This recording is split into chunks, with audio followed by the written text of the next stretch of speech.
This conference will now be recorded. So I guess we'll have a call to order and do a roll call for all who is here. Who would like to start?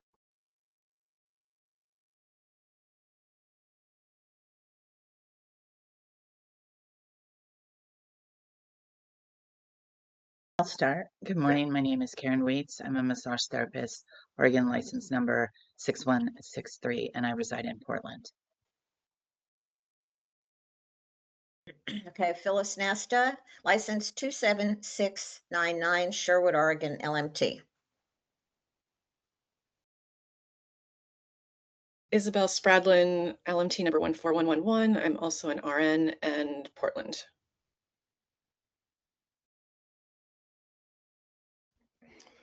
Good morning. I'm Jonathan Anderson. Looks like my license number is 29117, and I'm in Lake Oswego, Oregon as a LMT. And I am Jamin Rock, license number 6827, and I practice in Portland, Oregon. I'm Carol Gray. I'm in Portland. I'm the board liaison for this committee, and my license number is 3150.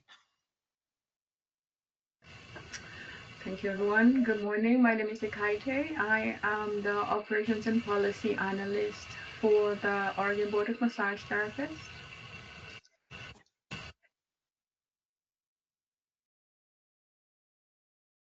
All right, okay. Do we go? Again, I'm sorry. This is my first time doing this. Do we move forward with approving the agenda? Yeah. So, quickly, Jamin has agreed to step in to help as the committee chair. John Comby was not able to continue in that capacity. And so he has gracefully, Jamie, is going to be taking the lead for us. With that being said, yes, Jamie, the first thing we will do is to approve the agenda and then go down the list of those items. Do you want me to post that agenda up or does everybody have it? If you could post it, so we can all see it together.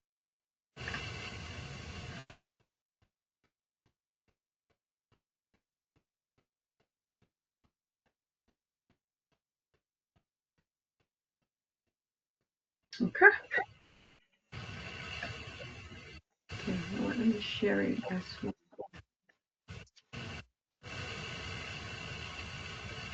All right. So meeting agenda, we did our introductions. We're going to work on board assignments, move on to new business. We'll have public comments and then adjourn. Do we have approval for the agenda as seen? Approve the, I approve. Okay. Do we have a second? Yeah, I'll second it. Okay, thank you.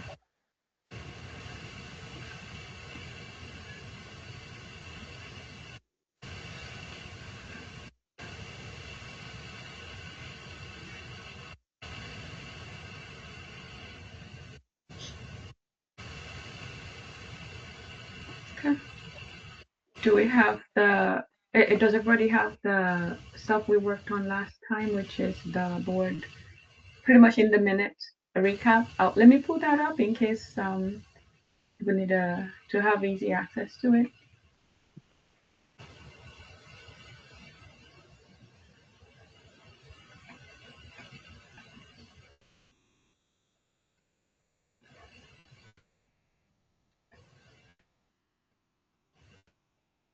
I believe the last time we met was in April, correct?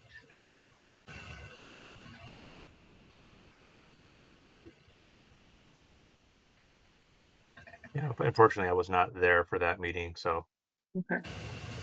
who was in attendance for that? Well, I was, but I don't remember the date. Yeah. Okay, it's here. All right, so here are the stuff we worked on, just a quick review.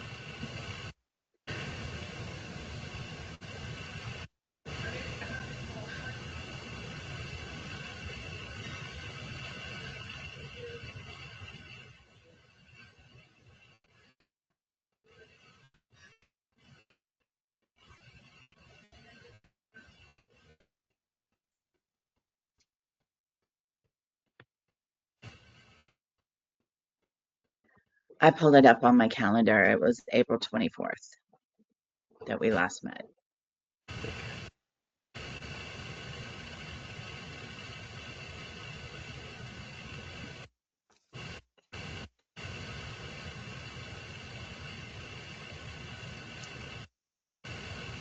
So as of that meeting, the committee did the work and they approved the CPR language, as well as adding mandatory reporter training as an eligible, a CE eligible course.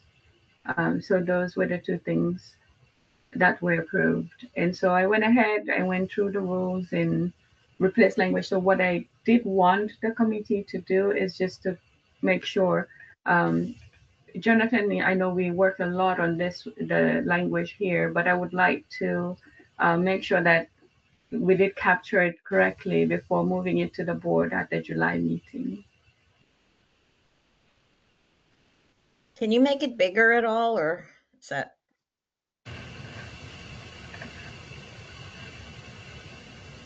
Let's see, hold on, okay? You should be able on the far right-hand side of your screen, there should be a way to zoom in. Oh, There's a magnifying glass, the second icon from the bottom. oh. Thank you. Okay. Sorry, cat just scratched me. Okay. Yeah, I know. Yes. So I'll tell Kaite, I don't have, that's definitely worthwhile to do a second pass and have everyone else's eyes on it, but I felt like we thoroughly went through it and collaborated on the wording when we basically, I guess I thought the action next was based on our suggestion on recommendation on the language. Has this been then reviewed by the board? I thought that was the next step on that, was like us proposing it and then they were to, take advantage of the thought that we put into it and either accept it or make changes themselves. That I thought that was the next step from when we met in April. Correct. Yes, when Okay. we met from, yes, that's correct. Did they Yeah. review it and did they have any feedback or comments? Actually, yes, they reviewed it and they approved it as well to move forward to rulemaking. Okay. Well, I mean, I'm open to the process here, but my thought would be, then if we reviewed it as a group and submitted it and they reviewed it and approved it, it would just be like for reference sake for us now. I wouldn't propose any additional thought or No. changes to it. Correct. No, this is just for reference, really. Okay. I I think I she's just wanted just to make pointing sure. out, yeah, I think she's just pointing out the highlighted, like where it's crossed out. Like, I think she's just asking us to confirm that she got the actual language right, that it meets the standards of, like in the bold and where it's crossed out. My understand, is that what you're saying, Akaite, is you Yeah. just want us to confirm that that is what we meant, the board has approved this otherwise, and then once we say like, yes, that looks correct, as like a final review, is that Yeah, correct? just for me, for my own purpose, because I know we worked really hard on this, and the board has said yes. I, think of it as me coming back and say, hey, my peers, please just make sure that it's good before I take it to the public. Not to reapprove or do anything again with it. I just need your input and make sure that this is what we had, because I did go in and put the changes. It's just this is not to vote, not nothing, just take a look, make sure that I did capture it perfectly and we're moving it forward and that's the end of it. We're not voting, we're not making changes, but we will make changes if you have feedback that, maybe I missed something. But I just wanted that extra pair of eyes before I take it to the public. Yeah, no, I Hey, appreciate John, it, and I'm sorry I misunderstood. I just wanted to make sure that's why I was clarifying. Yes, thank you. since I missed this meeting, if just so I am on, I want to make sure I'm on the same page. So we're switching from BLS to OSHA requirements. Well, the language. So Okay. yes, we are switching from BLS. We're no longer going to restrict you to BLS. So that language is leaving. We're crossing that out. So just going back to CPR. Now the CPR that will be accepted is one that is from, I don't have hold on, let me put the language back. that is OSHA compliant, or what is it? Yeah. And Yeah. You meets can the still standard. get BLS. It's just not a minimum bar. So, Got it. you know, many people already do it. Many facilities may need it or ask for it. So it's not like it's just that to be consistent with what the rest of the other state level base life support kind of things were, we basically aligned to that as Okay, what the question was. got it. Thank you very much. Hmm. Mhm. For what it's worth, Akaite, what I'm seeing here looks accurate to me. I'm not seeing any problems. Okay. All right. Thank you. Okay, we will move it to the masses. Thank you. I just want to ask one question.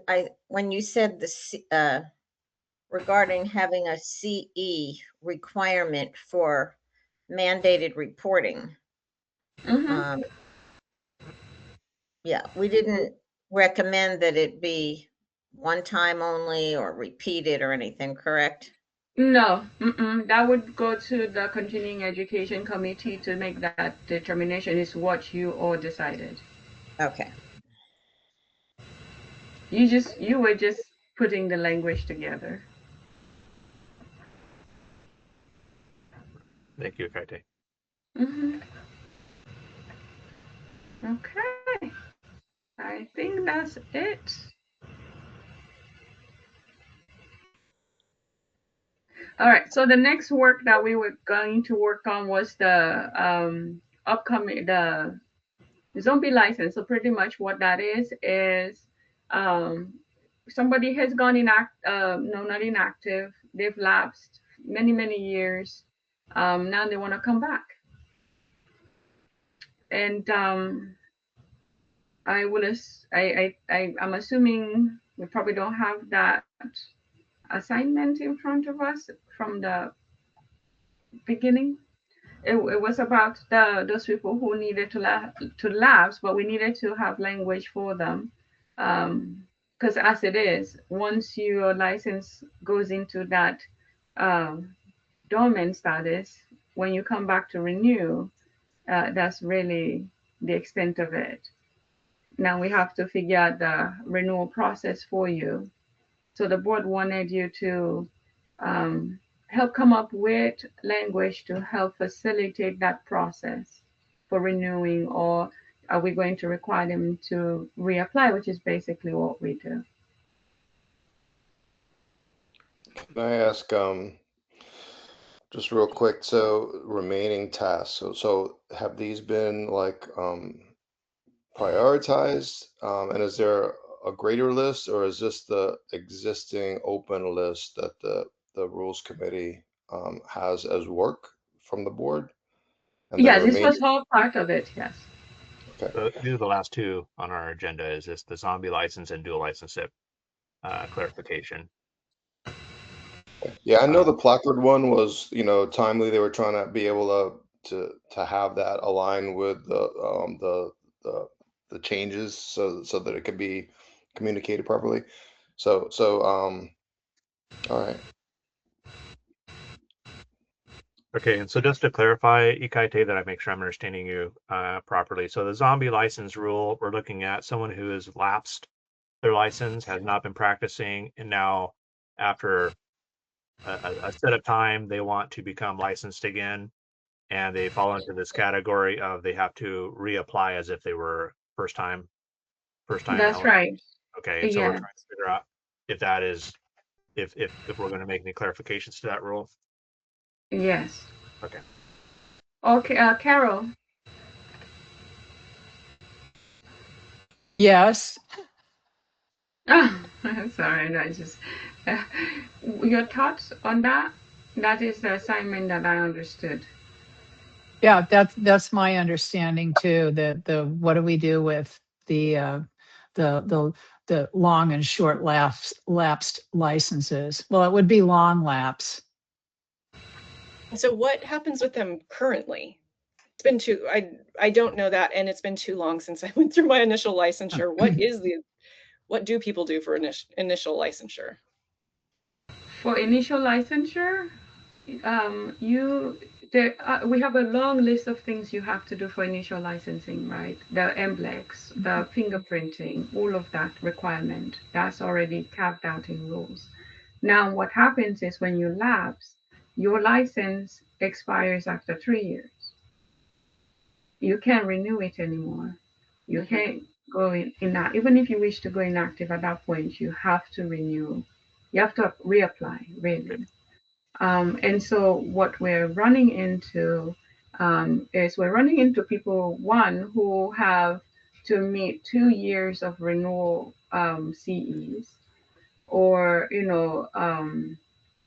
and that's a lot of continuing education being required. So like 50 hours if you've been lapsed for more than 2 years. Do we want to make it just you have just what's currently required, nothing more? Do we want to make it so you're just literally reapplying for a new license? So that's what the board is seeking trying to get clarification for the LMTs.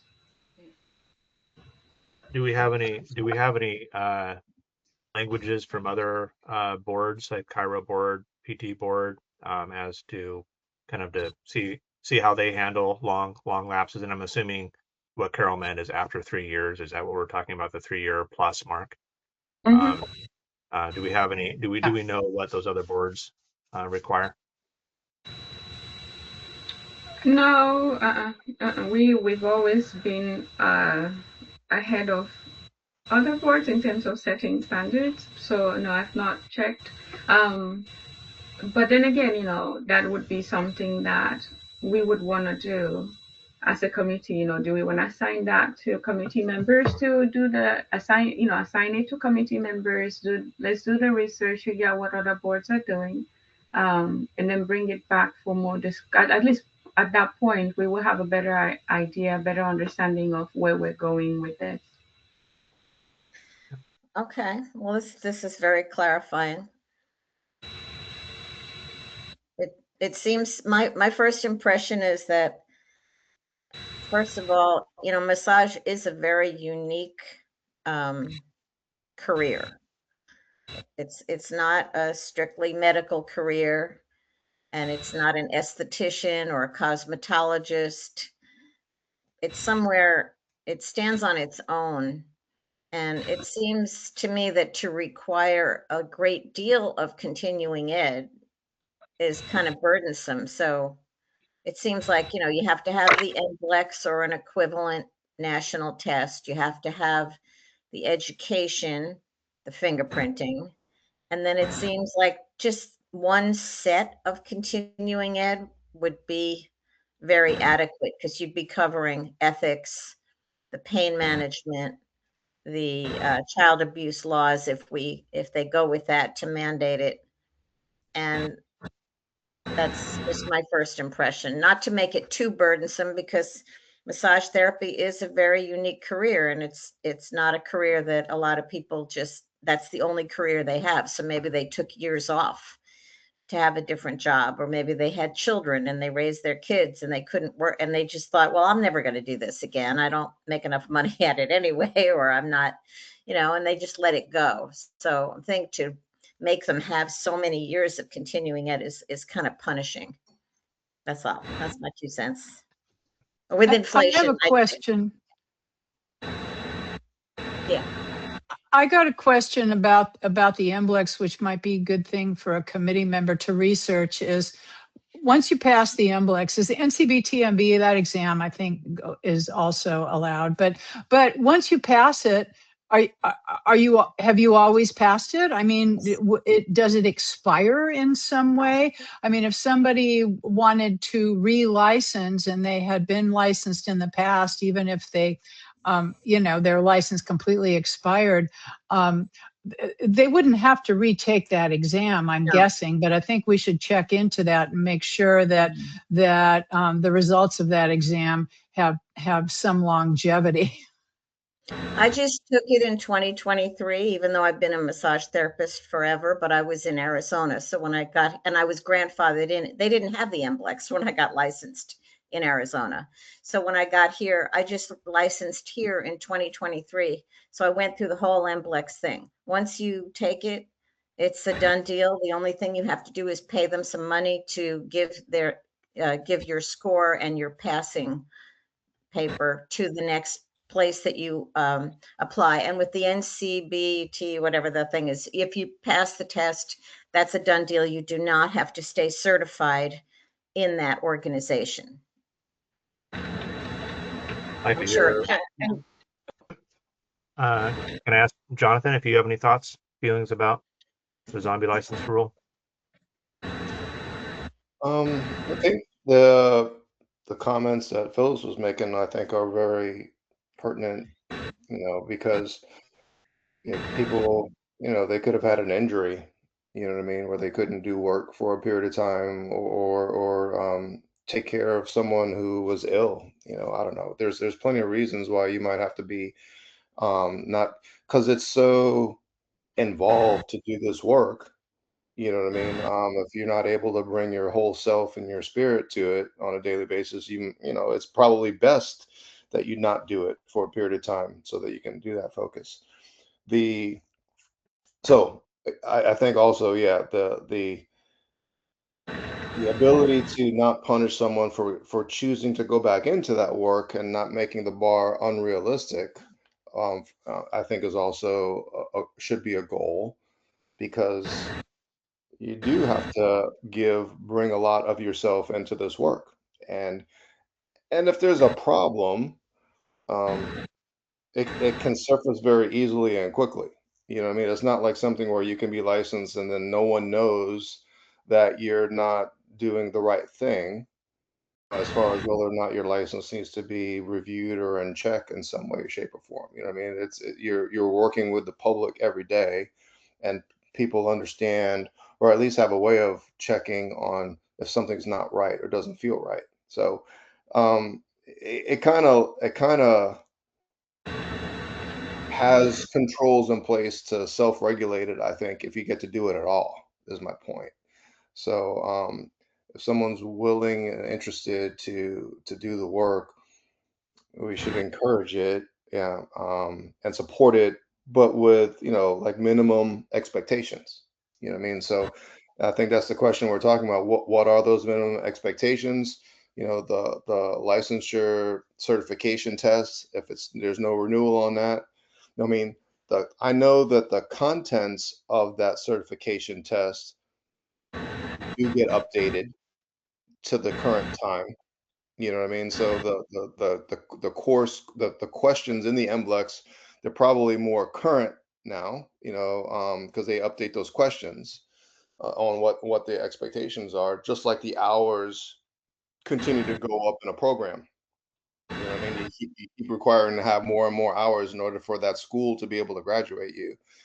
Those kind of things also go online. So I think in general, overall, I think this is a good purpose for us to work together on. And my goal would be to make it realistic, and to support protecting the public, and support people who actually want to still do this work to get back into doing the work.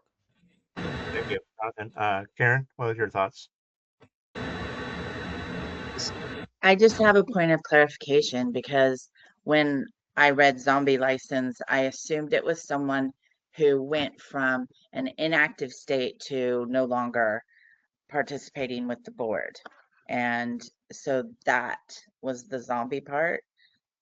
Because I did go inactive because of a car accident that I was in therapy for a year and a half, and I moved out of state, and was working at, a completely other industry. But then when I was moving back to Oregon, I reactivated because I was in an inactive state. So I went active again. So that's my question. Does zombie mean that somebody just has chosen not to renew, either actively or inactively? So And it then, just means that, yeah. Oh, sorry, go on.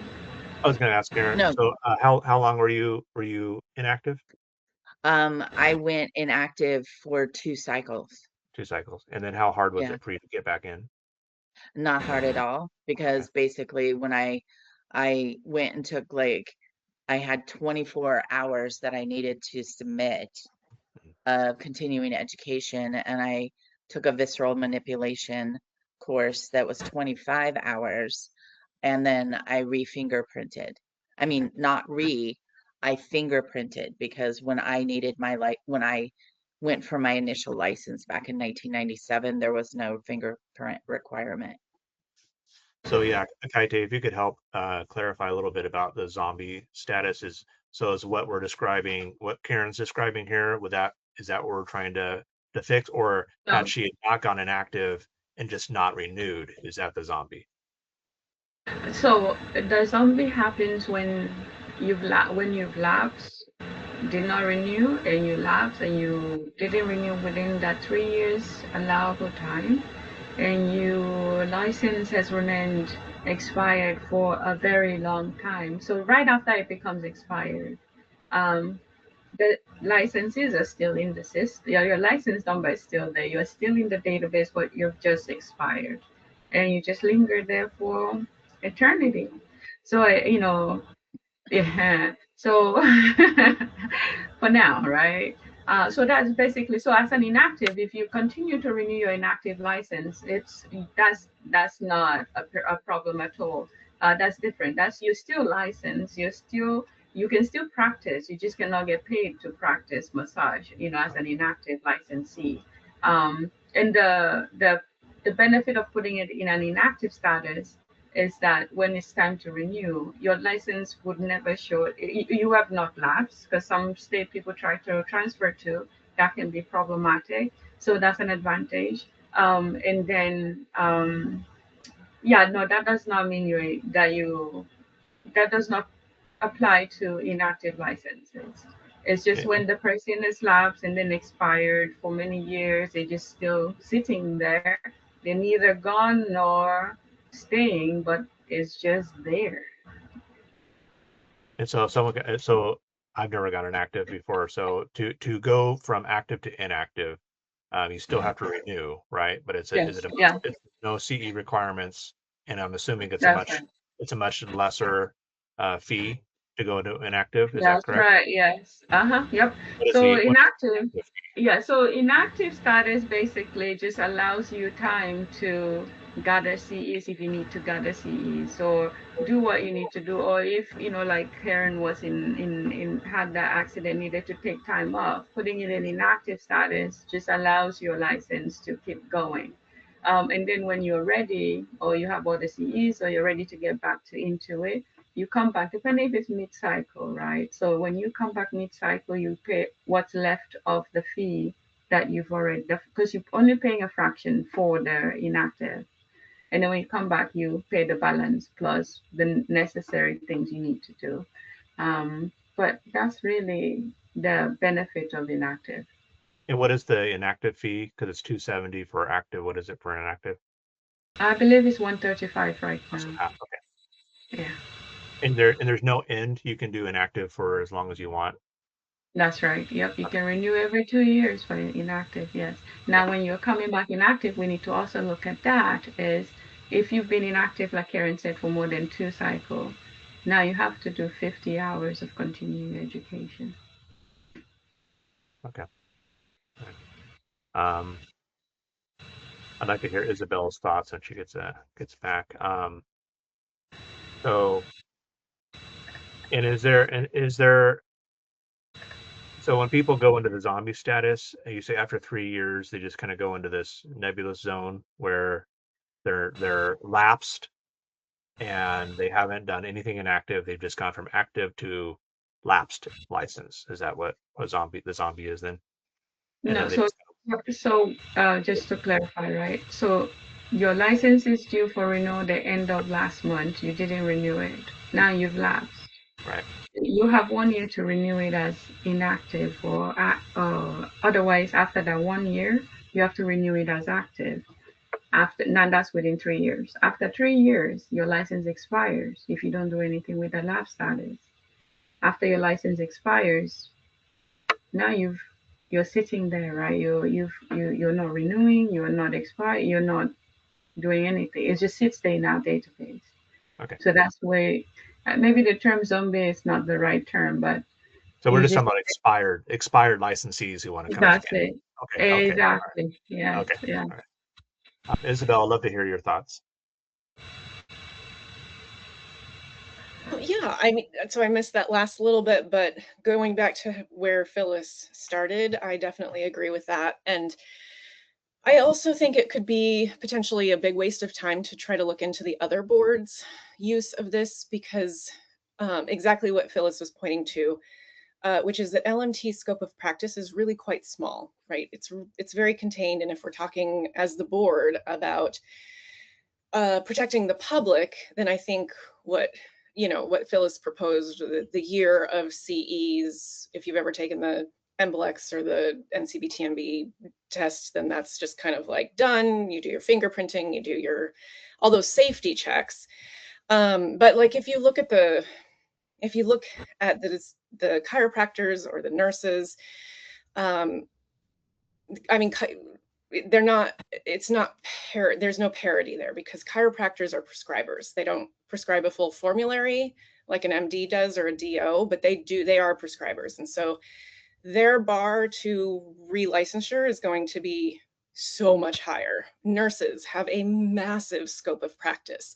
So we're not prescribers, but getting off of an inactive license as a nurse is um, it's like a months long undertaking, and you have to take classes with the board, and then you have to do a certain number of practicum hours, and it sort of makes sense given the higher level of safety concerns with the scope of practice that nurses have. And so I'm just not sure that taking time and effort from this committee to research those relicensing, what they do with their sort of zombie licenses, I'm not sure that's going to give us any really comparable information just given the scope of practice of LMTs. So that's my reasoning behind like being fully on board with what Phyllis suggested. And also just to clarify too, because I think you missed a little bit of it. Oh yeah, So these are ones who are not inactive. These are right. people They who just don't have, right. They're they not literally inactive. They're not active. They're like, they've let they've their been out of it. license expire for over 3 years. Right. And so, but I think what the discussion that was earlier about, even if they're fully expired, like there's no activity on that license at all, and they want to get back into it. If at any point they took the MBLEX or the NCBTMB, I took neither because I was licensed, like it was the board doing the exams during when I was licensed. So I don't know how I would get, like, would I have to take one of those again? Probably, or for the first time. But yes, so with that understanding, like they have not been practicing, they have not been engaged, and yet they met those initial requirements to get licensed in the first place, however long ago that was. And if those tests don't expire, then to my mind, our board shouldn't necessarily be more stringent than that while doing all of the background, the background check, the fingerprinting, the making sure that's all taken care of. So that's kind of how I'm thinking of it. I think just to kind of clarify what I'm thinking is the question is not that you would actually have to like retake the test, but how much CEs are they going to require? So if you've been gone for 6 years, is it going to be 75 hours of CEs? They basically needing to catch up. Am I correct, Kaite? Is that where we're trying to getting into the weeds where if they've been gone for 10 years, are they going to have basically 5 cycles of CEs to get caught up on? Is that what we're more or less discussing is what we're going to be requiring for them to get relicensed?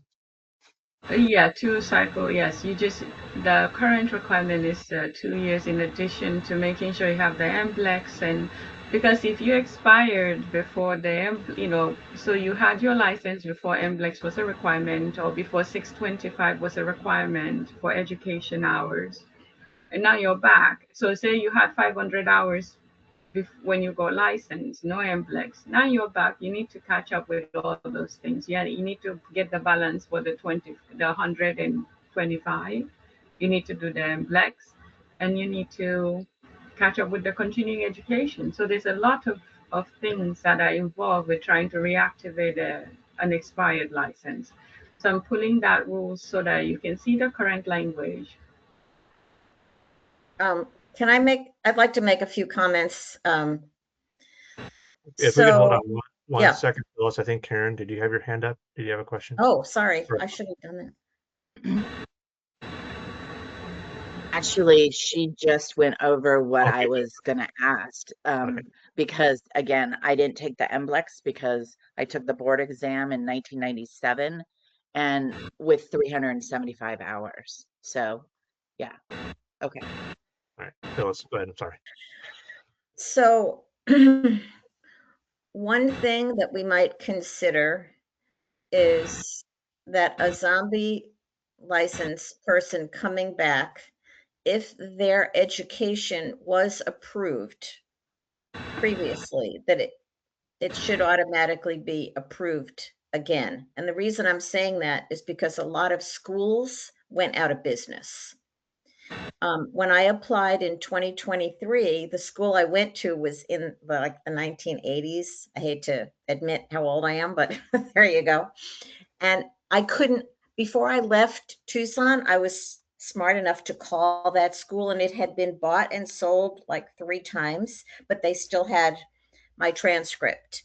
And I had them send me a sealed transcript.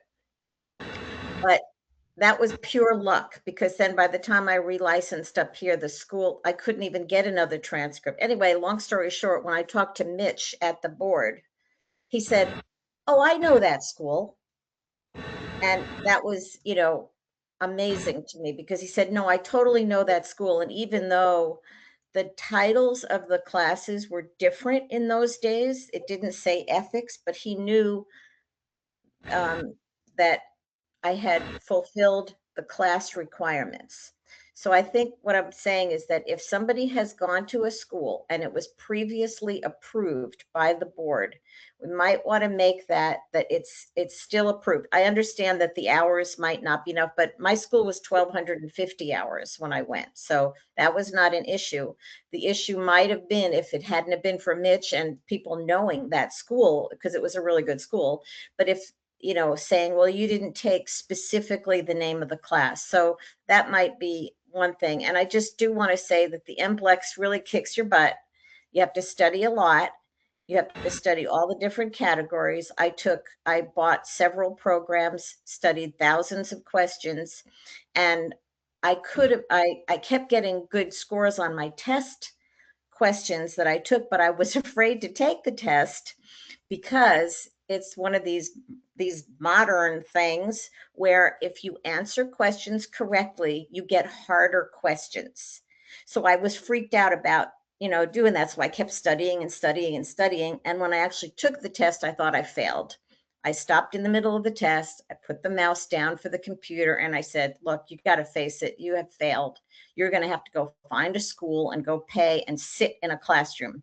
But I passed, because what happened was I was getting the questions correct. And so they were giving me these harder questions that I had never studied.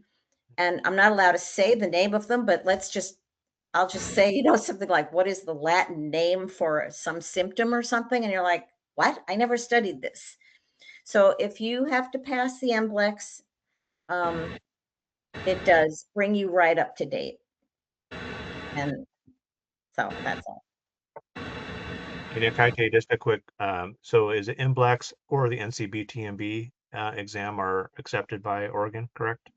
Yeah.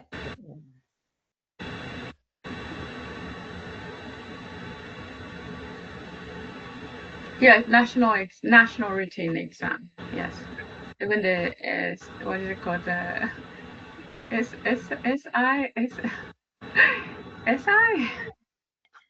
Oh my God, okay, let me pull it up. I can't think. You mean the Like, NCB thing? no, NCB. so there's a one for like SSI. Oh my gosh. So it's another one that is accepted Oh, okay. if you took it. Yes. Yeah. But I'm not in the exams, not in the initial application. I proved that another rule, so it won't be here. But what I'm trying to say is we do accept it says national written exam, and MBLEX is one of them. But I would like to go back and make sure, because that's not generally my area. So I don't want to say the wrong thing, but MBLEX is definitely on the list of acceptable national written examination. Let's see here, applications. Yeah, Isabel? So after Phyllis's description of taking the MBLEX, it makes me think we could do, or we could propose that there's basically two paths to getting your license back. And one of them is to take the MBLEX. And if you pass the current MBLEX, then it would be like an initial licensure, because in an initial licensure, you don't have to have all your CEs, right? It's just you take the MBLEX, you have the hours from school, and then pass all of your security checks and you're done. So we could do something like that's one path. And then the other path is you do catch up on all of your CEs from however many years. Like we could make a cap on it, like, 4 years worth of CEs or whatever. If you've been lapsed more than 4 years, like it caps at 4 years or something like that. And so you could kind of choose your route, like you retake the MBLEX, or if you never took it, like if you were me and were licensed before that happened. And I don't know, does the board keep their, because I was examined by the board.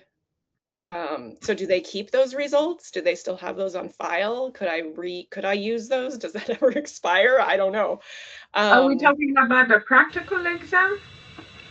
Yeah, it was the practical and the written. Okay.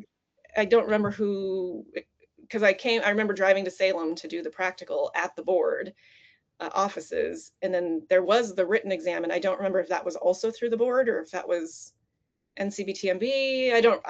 It's just too long ago. So, but yeah, I mean, we could make it like, choose how many hours you want to put into repassing the MBLEX or do all your CEs. I don't know. It seems like we could have options potentially.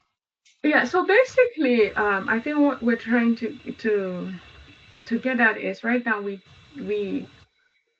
are requiring that if you did not take the exam, if you did not do the practical exam, you did not have 500 hours within a certain time that's written in rules, then you have to apply as a new applicant.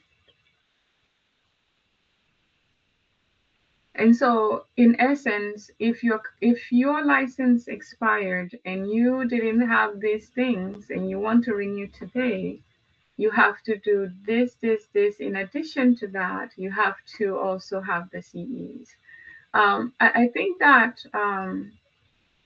perhaps maybe what the committee should do is maybe review the rules. I'll send that out to everyone.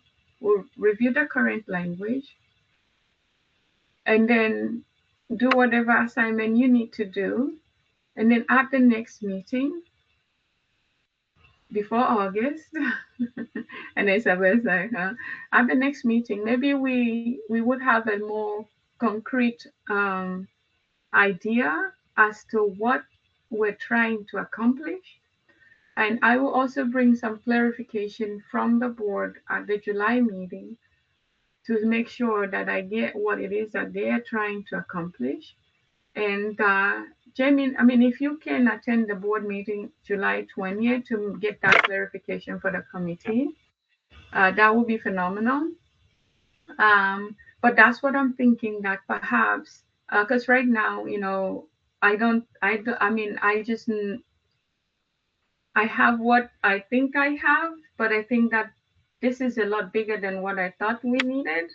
So I think that we do need some more clarification, as well as we do need information to understand where we're going, to see how we're going to get there.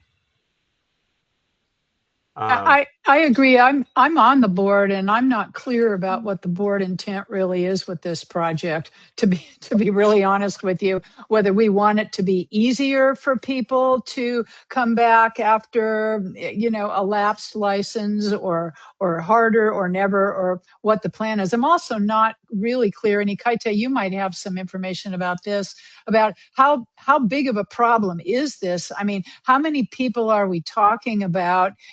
Each each year or each licensing cycle and every 2 years, like how many licensees actually fall into this category, and are we maybe turning away because it's too difficult for them to come back, or how much staff time does it take to weed through all of the stuff that they submit? So I think that this committee deserves this kind of information from the board. And Kaite, you may have some institutional knowledge, or at least some in the trenches knowledge about what kind of an administrative problem this is or isn't.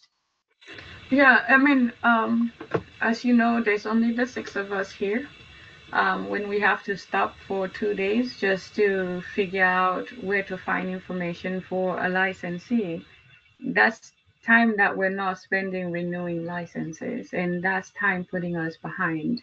And Rowena does a very good job with the renewals, but we do get actually a good amount. And I noticed that, as this year we did get a good number. I don't know if it is the economy, if it is I don't know what it is, but we're getting a lot of people coming back into trying to reactivate their expired licenses.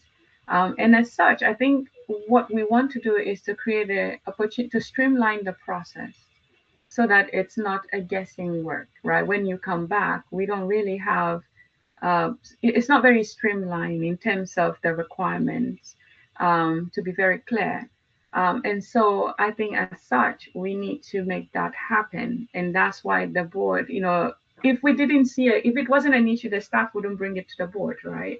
So it is an issue, hence why it is here. And as such, we want the board assign it to the committee to find out how can we make that easy on not just the staff, but on the licensee who is trying to regain their license. And the board is always really at the forefront of trying to make sure that there are no barriers for you getting a license. And so that also ties into the need as well. But yes, I will surely get some information and talk to Rowena, perhaps bring her in and see, if she would be very resourceful in terms of, hey, this is what I see on a daily basis, and this is how I would like to see it. And I think that will provide some insight as to what you need to be able to continue on the journey to get to where we need to be.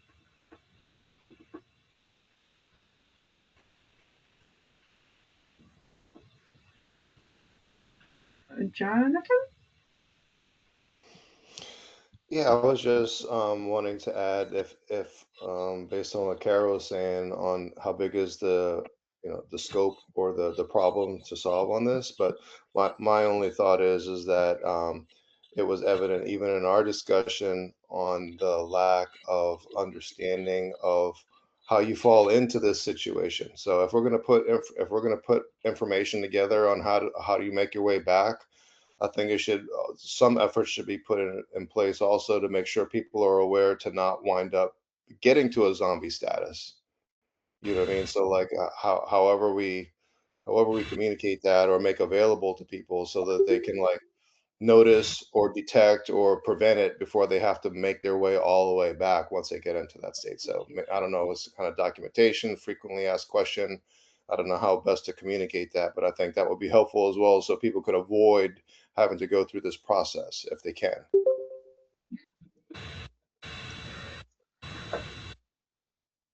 I'm sorry, my computer just decided to shut down.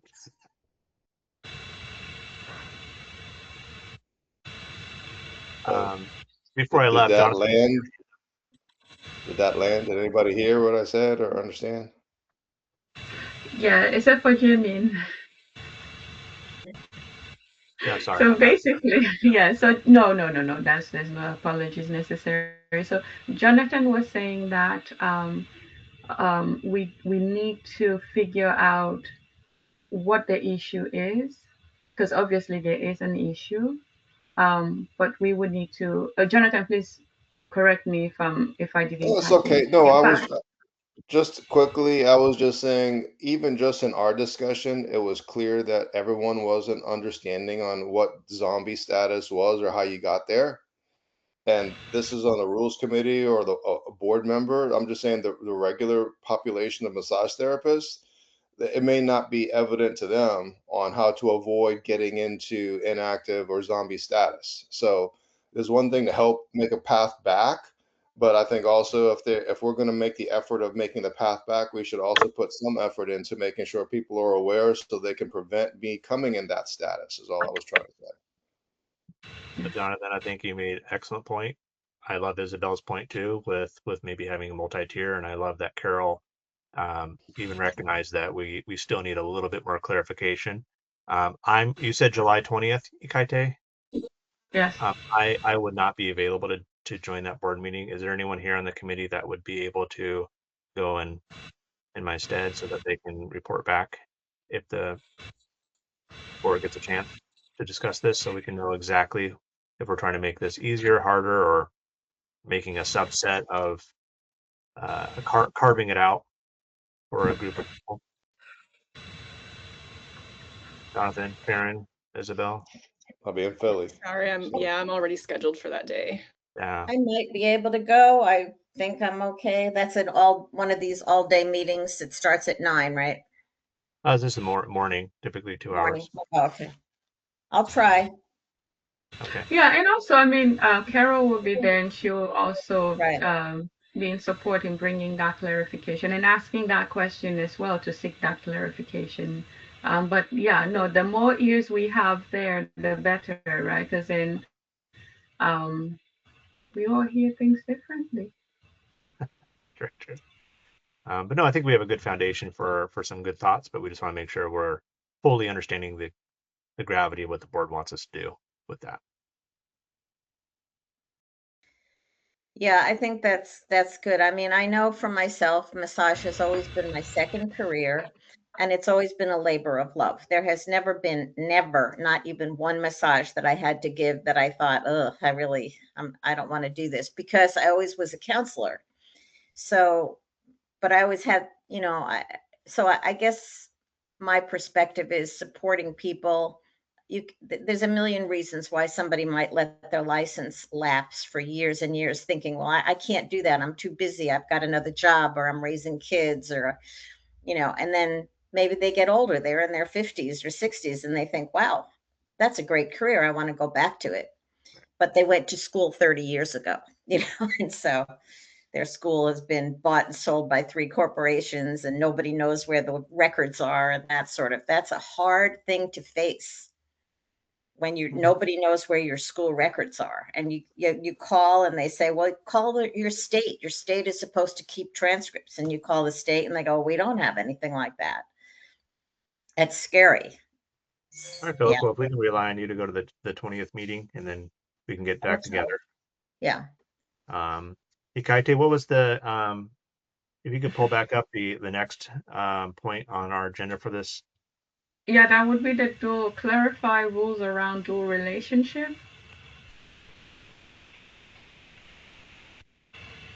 And exactly, I guess, what exactly are we talking about?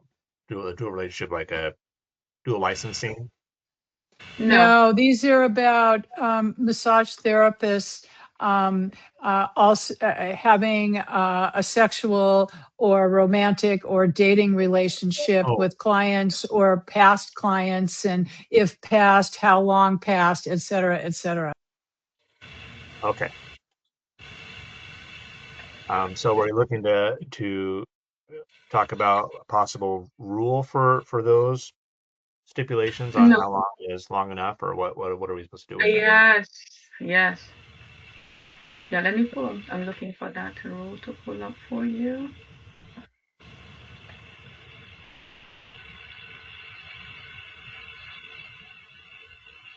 Jonathan, while she's doing that, why don't you go ahead? Yeah, if there's for the CE for on ethics, if there's a standard version of that, I mean, that should be what we pull from if we're gonna enforce a rule, what the training is for continuing education, because it should cover dual relationships and the ethics. Does that make sense? So like if there's current training on what is expected or allowed from an ethics perspective, that would be a rough, it should align to what the rule should be on dual relationship is what I'm suggesting. Well, I Well, and can I'm say, looking at the, oh, sorry. I was going to say from my experience of attending 15 hours of ethics this last renewal, so much of it is going to be, I mean, unless there is an ORS OAR that actually specifically gives those kind of things. I mean, we have national providers offering ethics, and the Oregon board doesn't really delineate what needs to be taught exactly. So I think if there is no rule to be spoken of, then there's not such, I don't think there's a national um, consensus on what we're trying to figure out here. Go ahead, Isabel. I'm sorry. Oh, I was just looking think at exactly what Kayate just pulled up.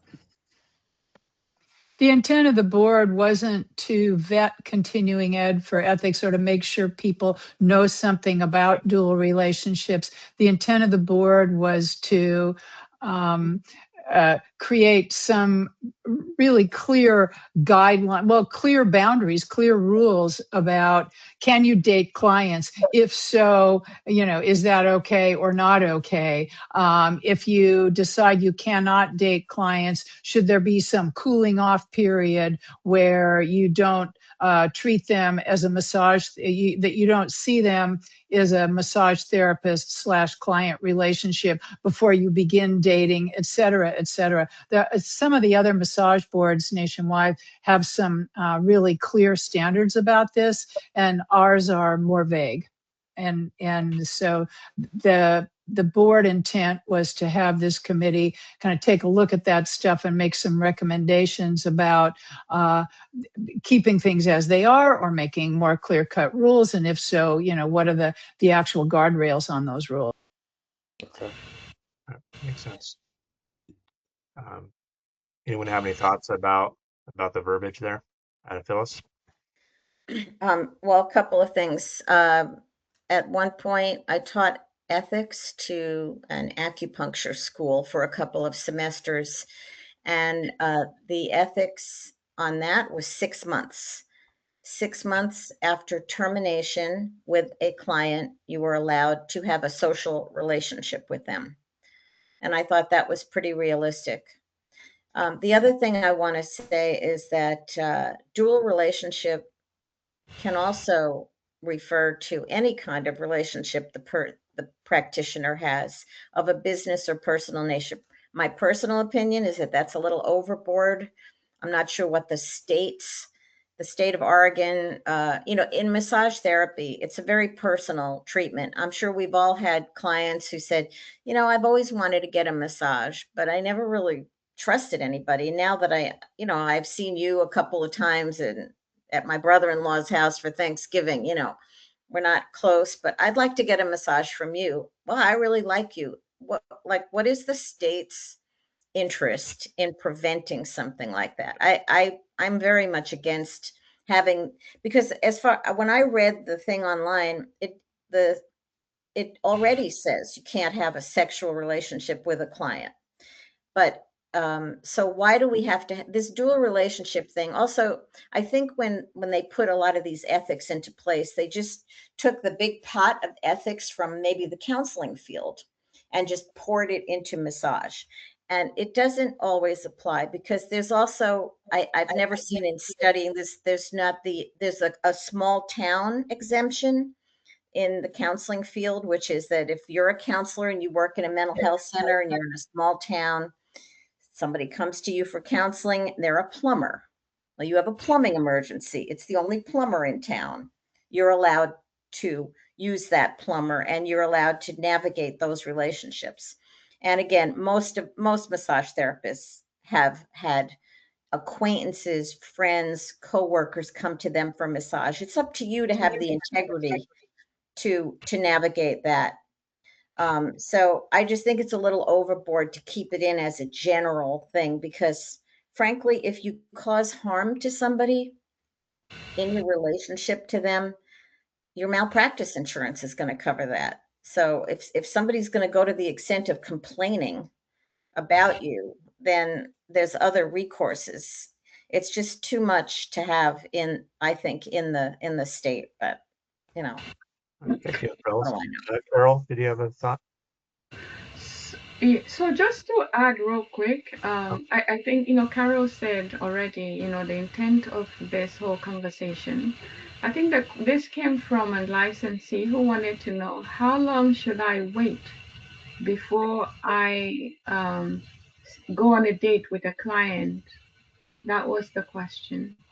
And so, you know, sometimes, you know, it's we may tend to read a little bit more than we need to, but I think that we need to come back to the actual question is the rule the way it is good enough? And you know, the board did think so. However, they wanted to see, do we want to put a time frame to it? Because right now it's as long as you do not have any um, relationship with your client, sexual, whatever, like, you know, dual relationship. After a certain period of time, I think we had a time frame. Carol, if let me, I'm checking. But please carry on, Carol. well, and I did Um, real quick. I just have one quick question for clarification. When we talk about dual relationships, we're talking about romantic relationships. We're not talking. I Yeah, think we're not talking business relationships because I don't think that is at that's all right. supported. Yeah. So Carol, please. Yeah, this is about wanting to make sure that massage therapists are steering clear of that power differential, right? Of being somebody's therapist and then asking them out on a date or initiating a sexual relationship or maybe a client says like, gee, I'd like to go out on a date with you. What are our guidelines? Do we say, no, I'm sorry, I don't date my clients. You would have to not be my client before I could go out on a date with you.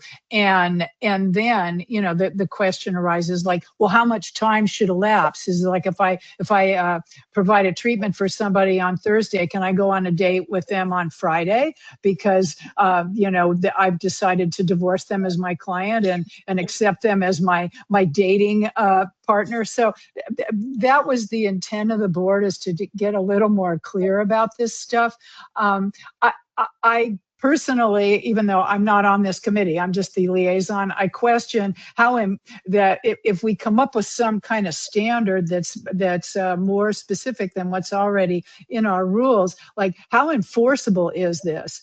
You know, like, and what, you know, and if you know, and how much board time would it take, you know, in executive session to deal with a complaint from an irate ex-girlfriend who says, my ex-partner is dating a massage therapist, and it started, you know, 1 week after the last time they gave the massage. You know, I know nothing. Isabel, please. Yeah, I mean, I think that it's I know Akaite is looking up to see like what the specific language around the romantic relationship is, but I also keep coming back to Phyllis's thoughts on this in terms of, you know, when I think about it as a social relationship, whether it's romantic or it's like I own a clinic, and what if one of my clients applies to a job that I post, and they're a great fit, you know, like, am I expected to not hire that person because they have previously been a client, and then do I have to tell them to wait 6 months? And I think what I'm pointing to is that qualitatively, is there really a difference in the power dynamic between a romantic relationship and a potential employer relationship, or a potential any other kind of relationship? And how much do we as a board want to try to define all of that? That seems way outside of what we should be trying to do. And so it takes me back to thinking how, you know, like it could, one of the things I want to keep open as an option is that the board maintains the the right, that's not like the right word, but it maintains the right to say, we don't have this defined. You need to use your own ethical standards to navigate this, because we don't police social relationships. What we are looking at is the safety of the community with massage therapists. And as such, you need to make your own decision. I don't know if we would want to say, like, here are some guidelines, here are some guidelines from other professions or even from our profession. I'm not sure. I think that if we start to try to define things too much, we're going to find ourselves in a morass that is unnavigable. Well said. Thank you. Anyone else? Jonathan, Karen, you have thoughts you'd like to share? No, I did at the beginning, so I'm good. And just to comment that we live in a very intersectional world. And just to reiterate what Phyllis had said, that there's a lot of us who, I know a lot of people, and if I was to not have clients because of dual relationships, I wouldn't have clients. Yeah. And so to clarify, hey, Kaite, I guess, and another time with Carol. So I know you have highlighted dual relationships, but it also feels like the only feedback I've heard so far is the romantic, not the business. And is that what the board is asking us to more define? So not necessarily dual relationship, but romantic. That's my takeaway from the discussions that I've been part of on the board, and I've never missed a board meeting. Okay. Wow. So I think that's our micro focus is just the romantic and not the professional, like business. Like I know I have a friend who's also coming in to see me. It's when it becomes a romantic relationship. How long after no longer having that person as a client is it okay to then pursue a romantic relationship? And are we going to have an actual in print time frame for that? Is what I'm understanding the board is asking us for. Is that That something? is the question. We need? Yes. I agree. So does And anyone? because the board also has when someone makes a complaint against a massage therapist in Oregon, I mean, we have this overarching category of unprofessional conduct, and that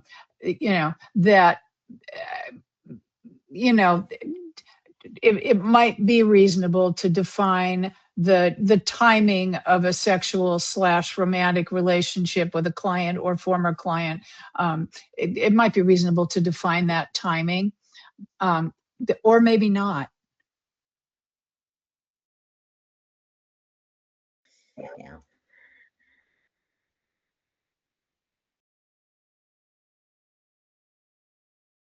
I do see the dilemma.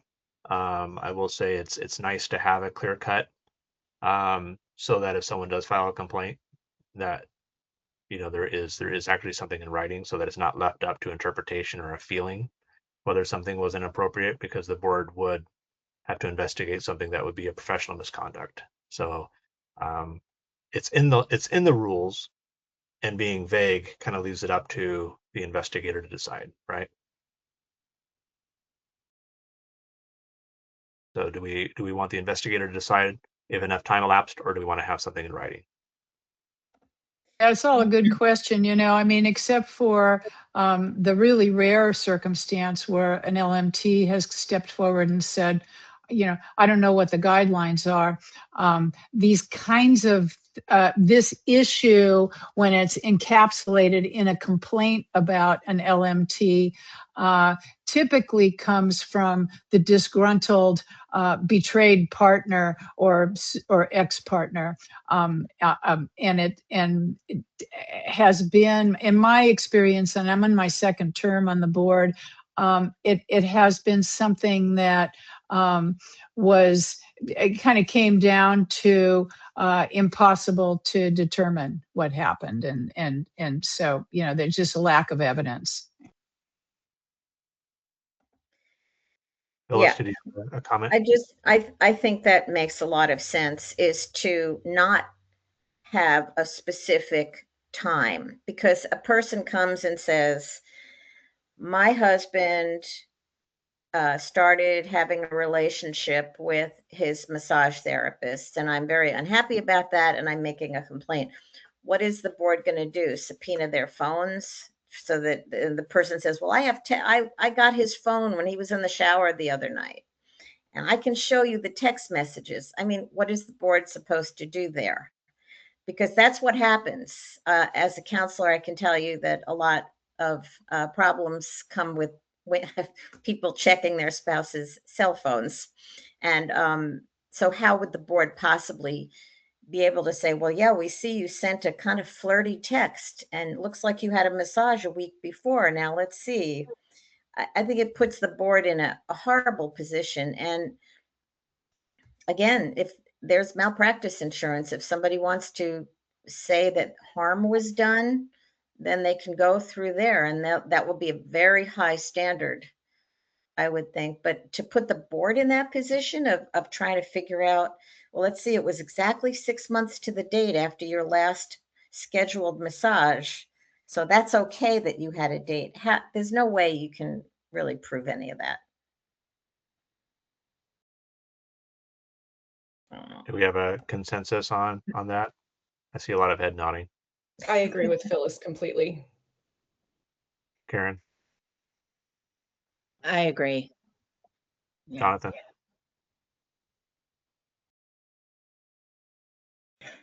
So it feels like we feel like this is something we should not move ahead with and send it back to the board.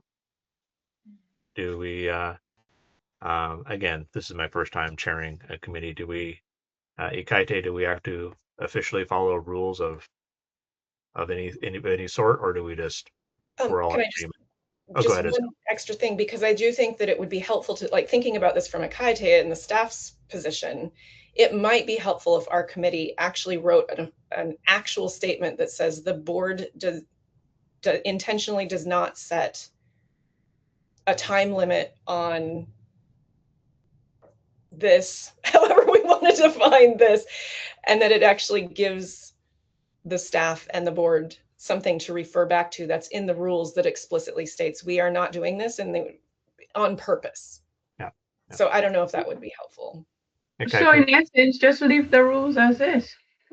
Yeah. Okay. Yeah. We don't want to get into the weeds. Right. Now, if I'm correct, Ikaite, those were the two things that we were to tackle.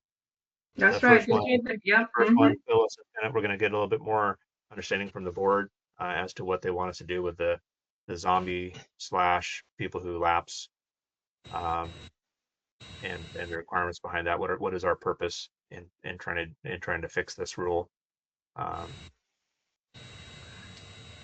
That's it, right? Yeah.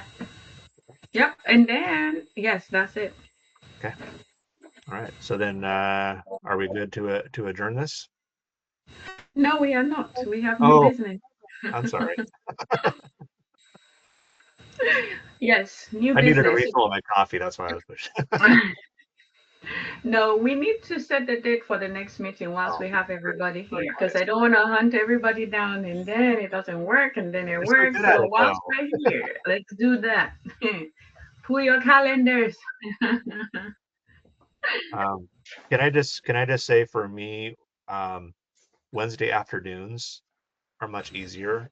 Mornings are very difficult for my practice. Am I alone in this?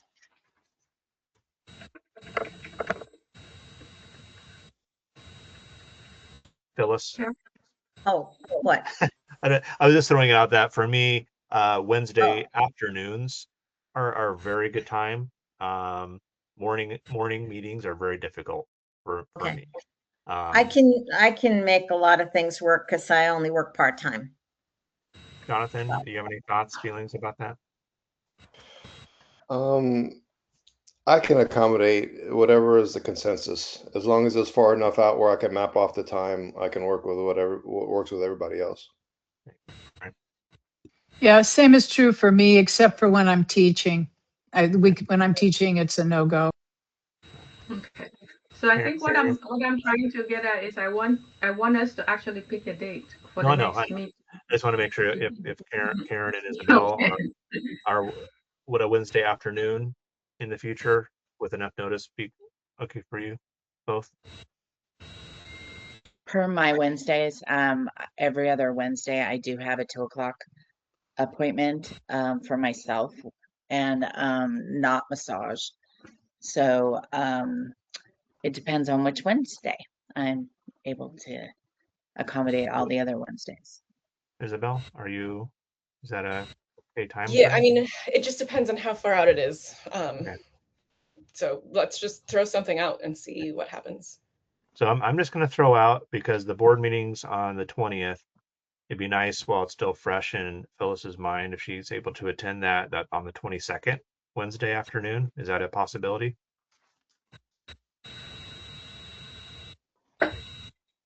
It works for me. I got the 20. I won't be able Sure, to you make. guys. Carol. After the 29th, I've got a week of teaching. Jonathan, does that work for you? No. I think it's 22nd, it does not. Does not. What time? Like, can you be more specific on time? I'm thinking anytime like around after the noon hour. So 1 o'clock or 2 o'clock Ikite day. Is there any restrictions on that? well, today's a holiday and I'm here. So Saturday, 7 a.m. You tell me when and where, and I will show up for you. For you, I will be there. You are amazing. We are so nice to have you on the staff. Thank you. Isabel, what is that? I know Jonathan says you can't make it. It would I be can nice. do, It would be nice to I think to have a meeting relatively soon, but like that would be about 3 weeks out. yeah. So tentatively I can. I have a new employee starting that week, and so we haven't nailed down her schedule yet. But if we do it kind of between like 1 and 3, I could do that pretty much for sure. That's it. That's my time frame too. Phyllis, you said that would work for you?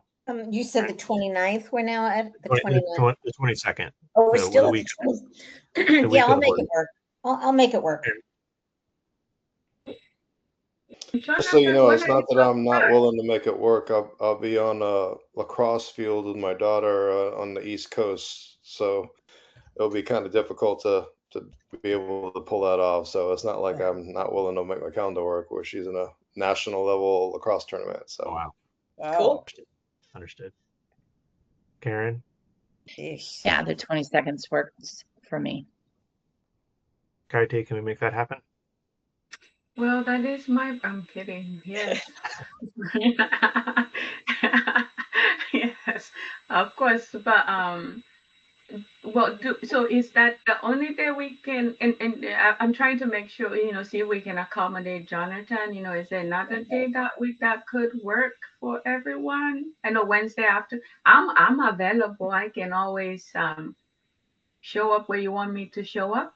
I'm flexible. But I just want to make sure that, everybody has the opportunity to be present. Well, we definitely have to do it after the 20th. I just didn't want to go out too far. I don't want to on these. if we have a quorum, go ahead. But I mean, the week later, I am available. But I don't know if that aligns with Karen's. Yeah. So yeah. So I think that if we have a quorum and everybody else is, I think we should proceed just without me. For what it's worth, the 29th would be better for me, even though I can make the 22nd work. 29th is good for me too. Okay. And Karen, did you say that week doesn't work? Yeah, that's the week that I have my 2 p.m. appointment that lasts for 1 hour. Oh, okay. Oh, hold on. If it's 2 p.m., could we do 3? Yeah, we could do 3. Would that work for you, Jonathan? So the 29th at 3 o'clock. That's 3. Yeah. Yeah, I can do that. All right. Okay. Carol, will that work for you? Okay. Okay.